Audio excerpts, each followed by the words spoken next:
इस्लाम के इतिहास का वह सुनहरा दौर जब हजरत उमर की खिलाफत की गूंज पूरी दुनिया में सुनाई दे रही थी। उसी समय एक ऐसा फैसला लिया गया जिसने सबको हैरान कर दिया।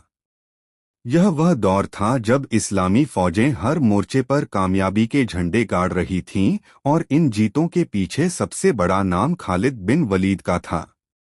खालिद बिन वलीद एक ऐसे महान योद्धा और सेनापति थे जिनके बारे में मशहूर था कि उन्होंने आज तक अपनी जिंदगी में कोई भी जंग नहीं हारी थी। उनकी बहादुरी और युद्ध कौशल का आलम यह था कि दुश्मन उनका नाम सुनकर ही मैदान छोड़ने पर मजबूर हो जाते थे। मदीना की गलियों से लेकर रोम और फारस के महलों तक सिर्फ खालिद बिन वलीद की बहादुरी के किस्से मशहूर थे। लेकिन इसी बीच हजरत उमर के दिल में एक बहुत ही गहरी और रूहानी फिक्र पैदा हुई। उन्होंने महसूस किया कि आम मुसलमानों के दिलों में यह बात घर करती जा रही है कि जब तक खालिद बिन वलीद फौज के कमांडर हैं, तब तक उन्हें कोई नहीं हरा सकता।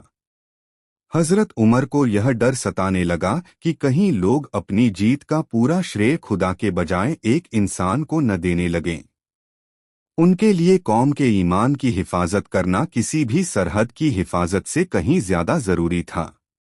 वह चाहते थे कि हर मुसलमान यह गहराई से समझ ले कि असल ताकत और कामयाबी सिर्फ और सिर्फ अल्लाह के हाथ में है और वह जिसे चाहे फतह अता फरमाए। इसी सोच के साथ उन्होंने एक ऐसा पत्र लिखा जिसने इतिहास की दिशा बदल दी। उन्होंने खालिद बिन वलीद को उनके ऊंचे पद से हटाने का हुक्म जारी कर दिया और उनकी जगह अबू उबैदा बिन जर्राह को नया कमांडर मुकर्रर किया।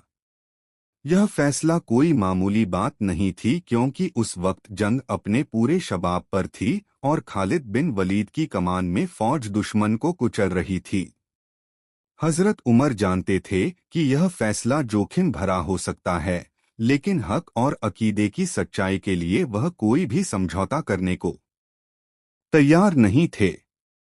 उन्होंने इस फैसले के जरिए कयामत तक आने वाली नस्लों को यह पैगाम दिया कि इस्लाम में कोई भी शख्सियत धर्म के उसूलों से बड़ी नहीं हो सकती। यह पत्र जब मदीना से रवाना हुआ तो यह सिर्फ एक प्रशासनिक आदेश नहीं था, बल्कि यह इंसानियत के लिए एक बहुत बड़ा इम्तिहान था। इस फैसले ने यह साबित करना था कि क्या मुसलमान किसी चेहरे के पीछे भाग रहे हैं या वह सच में खुदा के लिए मैदान में उतरे हैं। जब हजरत उमर का वह ऐतिहासिक पत्र अबू उबैदा के पास पहुंचा, तो उस समय जंगे यरमुक का मैदान लहू से लाल हो रहा था और खालिद बिन वलीद दुश्मन की कतारों को चीरते हुए आगे बढ़ रहे थे। अबू उबैदा इस हुक्म को पढ़कर सन्न रह गए, क्योंकि उन्हें पता था कि खालिद इस समय जीत की सबसे बड़ी गारंटी हैं, लेकिन वह खलीफा के आदेश की अवहेलना भी नहीं कर सकते थे। उन्होंने बड़े ही अदब के साथ वह पैगाम खालिद बिन वलीद तक पहुंचाया, जिसे पढ़कर वहां मौजूद हर शख्स के पैरों तले जमीन खिसक गई। सबको लगा कि शायद खालिद अब बगावत कर देंगे या कम से कम अपनी नाराजगी तो जाहिर करेंगे ही, क्योंकि एक ऐसे विजेता को पद से हटाना जिसने कभी हार का स्वाद न चखा हो, किसी बड़े अपमान से कम नहीं था। लेकिन अगले ही पल इतिहास ने एक ऐसा मंजर देखा जिसने वफादारी की नई परिभाषा लिख दी। खालिद बिन वलीद के चेहरे पर न तो कोई गुस्सा था और न ही कोई शिकन। उन्होंने तुरंत अपनी कमान की कमान अबू उबैदा के हवाले कर दी और एक साधारण सिपाही की तरह उनके पीछे खड़े हो गए। जब लोगों ने उनसे पूछा कि आपने इतनी आसानी से अपना इतना बड़ा पद कैसे छोड़ दिया, तो उन्होंने मुस्कुराकर वह जवाब दिया जो आज भी ईमान वालों के दिलों को गरमाता है। उन्होंने फरमाया कि मैं उमर के लिए नहीं, बल्कि उमर के खुदा के लिए लड़ता हूं, और अगर मेरा खुदा मुझसे राजी है तो मुझे इस बात से कोई फर्क नहीं पड़ता कि मैं फौज का सेनापति हूं या एक मामूली पैदल सिपाही। खालिद बिन वलीद का यह व्यवहार उनके भीतर छिपे उस महान चरित्र को दर्शाता था जिसने दुनियावी ताकत और शोहरत को अल्लाह की रजा के सामने तुच्छ समझा।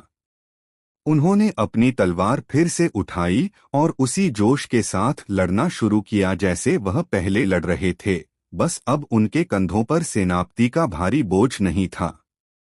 हजरत उमर को जब इस बात की खबर मिली तो उनकी आंखों में आंसू आ गए और उन्होंने खालिद की इस महानता की जमकर सराहना की। इस फैसले ने पूरी इस्लामी सेना को एक नया रूहानी जज्बा दिया और सबको यह समझ आ गया कि कामयाबी किसी एक व्यक्ति के हाथ में नहीं बल्कि अल्लाह के हुक्म में छिपी होती है। हजरत उमर ने इस कदम से यह सुनिश्चित कर दिया कि मुसलमानों का अकीदा किसी इंसान की शख्सियत में न उलझे और वह हमेशा अल्लाह की ज़ात पर भरोसा रखें।